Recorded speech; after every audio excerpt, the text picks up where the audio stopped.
Wala naman po sa timbulan ng laya at mga lahing dakila. Ako naman po ang inyong kasangga sa paghahatid ng balita. Police Colonel Emil A. Tumibay, Deputy District Director for Operations ng Manila Police District. Rectang Connect, action agad! Kasali ka dyan, manali ka lang. At lahat ng mga pagsubok ay ating malalagpas. Meron po tayong problema na isinasangguni dito ng ating pong walk-in complainant. Ito po ay tungkol sa binentang sasakyan sa kanyang dating katrabaho. Yan ang naisilapit ng una nating complainant mula sa Sampaloc, Manila. Nakasama natin ngayon dito sa ating studio. Ito po ay si Mr. Al Ian Noblejas ng Sampaloc, Manila. Interviewin natin, sir. Gandang tanghali po, mga sir. Magandang tanghali po, Sir Ian. Maaari niyo po bang i-detalye sa amin o ikwento yung pangyayari dito sa inyong reklamo? Opo, sir. Nagsimula pong lahat yung ng transaksyon August 8, 2023 pa.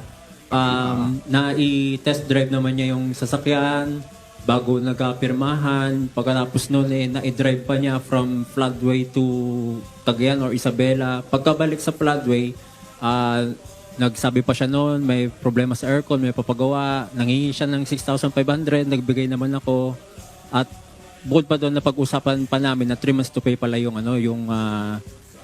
pagbayad. Initially, nabigay niya 22,000 pa lang. Tapos lumipas yung September, October, walang nangyayari. November, nag-suggest kami ng kamag-anak niya na nag-refer sa amin na isoli na lang yung sasakyan, hanap kami ibang buyer, ayaw naman niya. And then, nagbigay siya noon ng 10,000.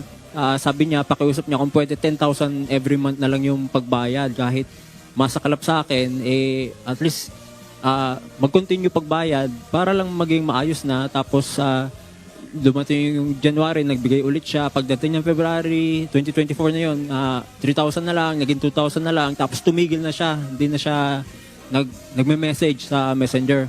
Nakagawa ko ng paraan na mapuntaan siya ng pulis dun sa Cagayan. Nung pagpunta ng pulis napag-alaman ng pulis na nabenta na pala niya yung sasakyan na hindi ako sinabihan at hindi rin ako binayaran pa.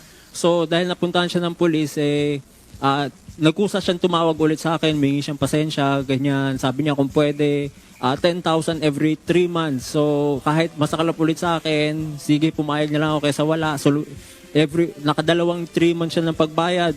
Pagdating ng October 2024, yun na yung huling pagbayad niya. Then November, December, January, wala na. Hanggang ngayon, wala na siya. Hindi na. So total lang na Hindi mo na nabayad. Hindi mo na nakokontak. Pwede ko siya makontak pero baliwala eh. Wala nang Baka wala nang pera, wala nang pambayad. Sana magsabi siya pero kasi sir, nakailang Sino hindi yun? na. Ano yun? Ang pangalan po niya Loreto Castillo Rances, taga Kaibigan mo ito? Kamag-anak mo? nakakasama ko siya sa networking noon sa IPER. So, No? talagang kilala mo talaga, no? Nakakasama ko siya sa pagtatrabaho. Yes sir po. Although saglit lang naman. Iyan, sino ba itong nirereklamo nyo? Pwede nyo bang pangalanan ito? Loreto Castillo Rances, taga Tugigaraw. Layo ata. Andun siya ngayon. Andun Yes sir, nakatira. opo. Kaya mahirap pong puntahan. Para sa akin para sa akin. Kasi taga dito po ako sa Manila. At magkano naman, Sir Ian, ang napagkasunduan yung magiging bayad itong sasakyan mo? Napagkasundo po namin ay 150,000. Tapos initially dapat 3 months to pay. Hanggang sa nangyari, naging 10,000 every month. Hanggang nangyari, naging 10,000 every 3 months. At ngayon, wala na. Napakaluwag ni Sir nakausap sir, no? Sana lahat ng nagbebenta ganung kaluwag, no? Ng sasakyan. Magkano na lang yung balancing natitira? Nasa 83,000 pa po ang total na 83,000 balance lang niya. pala. Madali na lang ito mabayaran, no, sir? Kasi less than 100,000. Ang tanong ko, sir, Ian, Sir Ian, kanino nakapangalan yung sasakyan? Sa ex ko po, sir. What do you mean ex? Sa ex-partner ko po, sir. Ex-partner mo, hindi sa'yo nakapangalan. Yes, sir, opo. Oh, ha? Pero ikaw nagre-reklamo. Bakit ikaw nagre-reklamo? Kasi sir, nagkasundo naman po kami noon na yung sa ex ko, although hindi na po siya kasali dito na ma-transact na maayos yung kotse. So, okay naman, nabigay siya ng ID, pumirma siya sa deed of sale. So, okay naman na po. Ganon. Pero siyempre, sa transaction ang sa deed of sale ang ex mo. Sa rehistro, ang ex mo. Ang nagmamayari ng sasakyan ay ang ex mo. At ang may karapatang manggabol, yung nasa dokumento. Paano natin, kung umabot man sa kung saan opisina o tanggapan, maging sa husgado, hindi ka kikilalanin, no? Ng husgado at ng hukuman kasi hindi ikaw yung party, interest, no? Hindi ikaw ang aggrieved party bago sa yung partner mo, no? Attorney, may tatanong ako sa kaalaman na rin ni Ian. Although merong express consent pala yung ex-partner niya, hindi ba sufficient ground yun para siya lang maghabol dun sa nire-reklamo niya? Kulang pa rin, sir, kasi yung concept na sinasabi ni Sir Ian ay doon lamang sa bentahan ng sasakyan. Pero pagdating po sa karapatan ay hindi nalipat kay Sir Ian ang karapatan na maghabol. Ang dapat na maghabol ay yung paring nakapangalan. Kaya nga kung dahil ay nakabiolate ng traffic, nakabangga, ang kakasuhan ay yung ex mo pa rin at hindi kayo. No? So, pwede mo naman habulin yan, pero kailangan mo ng mga dokumento mula sa ex mo. Okay?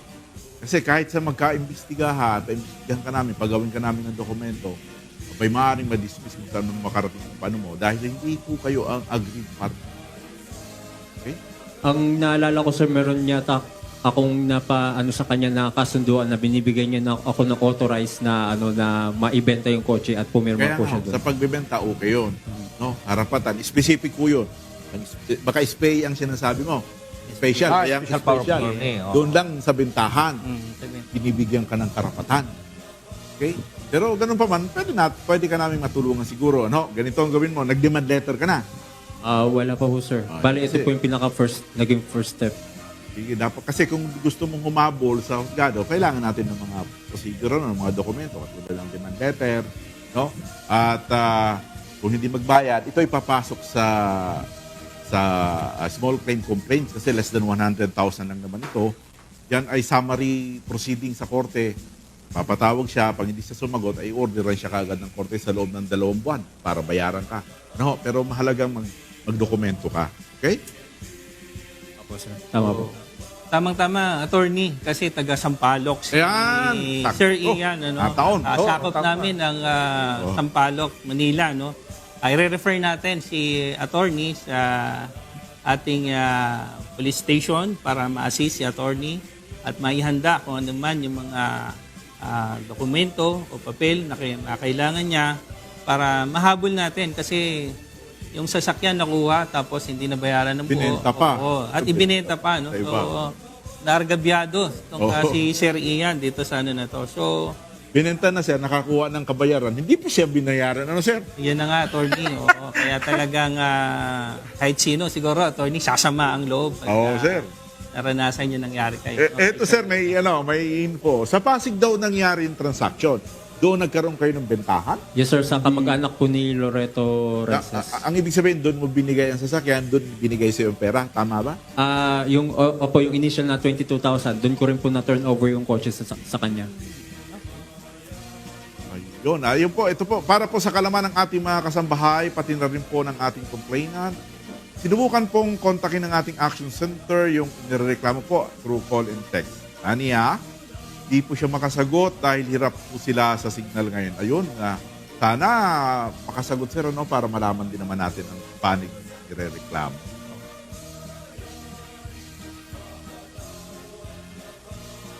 Ayan, may may investigator na dito, sir. Sige, iusap natin si Sir Ian sa investigador ng Pasig City Police Station, si Police Senior Master Sergeant Oliver Bakiran II. Siya ang hawak at mag-a-assist sa'yo, Sir Ian, dito sa problema mo.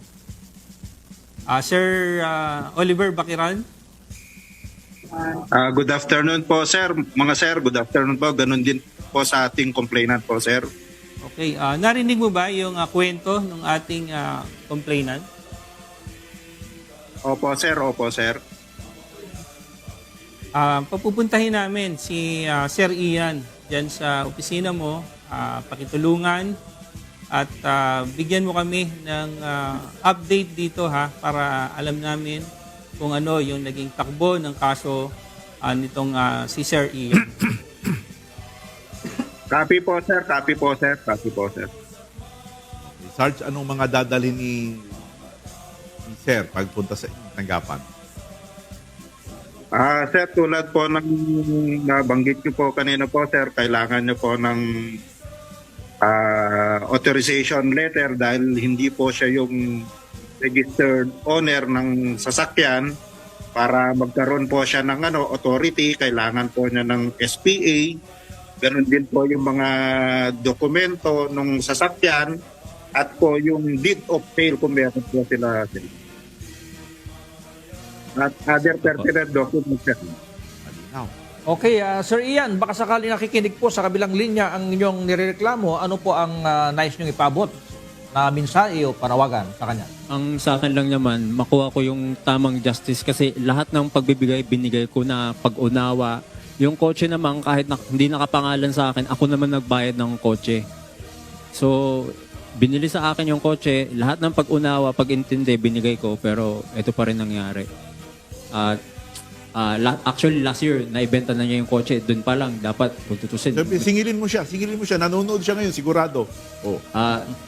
Kung singilin ko naman siya, hindi na siya nagbabayad. So, wala na akong maasahan ko. So, kung ano yung tamang justice para dito, yun na lang. Naubos na ang ni Sir, Okay, Sir Ian, huwag kang malala. Umasa ka na sa ngalan ng Philippine National Police.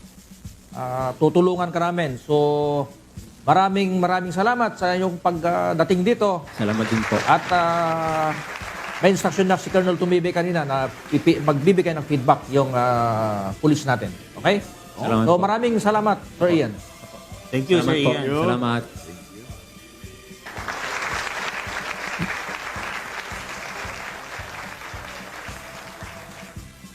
Okay, maraming salamat, Sir Ian.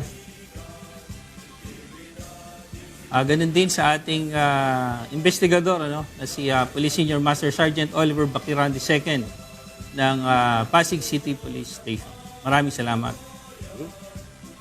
At aasahan namin ang iyong mabilis na aksyon sa problemang ito. Rectang Connect, action agad! Kasali ka dyan, manalig ka lang. At lahat ng mga pagsubok ay ating malalagpasan. Isang magandang araw, mga kasangbahay mula sa Luzon, Visayas, Mindanao at sa iba't ibang panig ng ating mundo. Muli, ako po ang Deputy District Director for Operations ng Manila Police District, Police Colonel Emil A. Tumibay. At nais ko pong ilahad ang amin pong mga operational accomplishments, MPD. Unang-una po, naging matagumpay at napanatili natin ang kaayusan sa kabisera ng ating bansa. Naririto po ang ilan sa aming mga operational accomplishments ng Manila Police District sa buong first quarter ng taong 2025. Sa kampanya po namin, sa pinaigting po naming kampanya kontra sa illegal na droga, nakakumpiska po ang MPD ng mahigit 60 million pesos halaga ng pinaghihinalaang shabu. Mula sa 299 na police operations. Arestado din po ang 532 ng mga suspects po natin. Dito po, mayroon po tayong 30 high-value individual at 189 street-level individuals na naaresto po natin. At base naman po sa ating datos, mayroon po tayong 450 na drug-cleared barangays ang lungsod ng Maynila. Sa kaalaman po natin, mayroon po kaming 896 total barangays. Sa kampanya po kontra illegal na sugal, 1,739 ang amin pong naaresto ng mga na-involve po sa pinagbabawal na sugal. Mula sa 761 na operations na ating sinagawa. At sa kampanya naman po namin, kontra po sa loose firearms, naka-aresto po tayo ng 223 ng mga suspects. Ito po ay resulta ng 220 police operations na isinagawa ng pulisya mula sa Police Station 1 to 14 at operating units ng buong MPD. At nakakumpiska po tayo ng 225 ng mga loose firearms. Sa pagtugis naman po sa mga nagtatago sa batas, nakahuli po tayo ng 875 na wanted persons na involved sa iba't ibang krimen. Sa atin naman pong pag-iimplementa ng mga ordinansa, mahigit 34,000 ang naitalang violators po. At meron po tayong 3,920 operasyon ng striktong pag-implementa ng ordinansa sa siyudad ng Maynila. Umabot po sa 10 million pesos ang multa mula sa iba't ibang paglabag. 4,098 ang kabuang bilang naman ng mga rescued individuals sa Kapitolyo ng ating bansa. Katuwang ang ating lokal na pamahalaan ng Maynila, maging ang ating Manila Social Welfare and Development. Malayo na po ang narating ng ating lungsod pagdating sa pagbibigay ng seguridad. Bilang Deputy District Director for Operations ng MPD, makakaasa po kayo na patuloy at sigurado ang kalidad at tapat na serbisyo publiko ng ating mga pulis Maynila para sa ating mga kababayan. Makakaasa po kayo na ginagampanan po ng ating mga pulis Maynila ang kanilang tungkulin ng may buong husay at dedikasyon. Kami po ay nagpapaalala sa ating mga kababayan ng mga pulis Maynila ay nasa dulo lamang ng inyong mga daliri. Maaari po kayong mag-text o tumawag sa mga hotline numbers at mga social media accounts ng iba't ibang stasyon ng pulisya na makikita ninyo sa inyong mga screens. Sa ngalan po ng aming Regional Director, NCRPO, Police Major General Anthony A. Aberin, at ang District Director ng MPD, Police Brigadier General Benigno L. Guzman. Ako po si Police Colonel Emil A. Tumibay, ang Deputy District Director for Operations ng Manila Police District. Sa MPD, mararanasan ninyo ang maayos na trabaho at tapat na serbisyo. Sean, sa inyong mga accomplishment, Manila Police District.